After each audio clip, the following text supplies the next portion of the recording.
बिस्मिल्लाहिर्रहमानिर्रहीम। अस्सलामुअलैकुम नाज़रीन कराम, आज हम हाजिर हैं जुमेरात वाला दिन का प्रोग्राम लेकर, जिसका मौजू है मैं और मेरी सेहत। सेहत हजार नेमत है। एक हदीस शरीफ का मफ़हूम है कि सबसे बड़ी नेमत जो है वो ईमान है। ईमान के बाद अमन सलामती वाला माहौल, और तीसरी बड़ी नेमत सेहत है।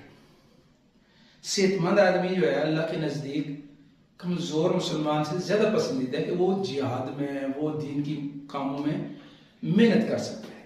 इसलिए अपने आप को सेहतमंद बनाना है, ठीक है ना जी। ये आज जो ये देखें सूरज के तुलू होने का जो मंजर है, अब ये सूरज का तुलू होना, इसकी शुआओं का सुबह सुबह जो है ना देखना, आजकल तो साइंस वाले भी कह रहे हैं कि इससे बहुत सारी अंदर की बीमारी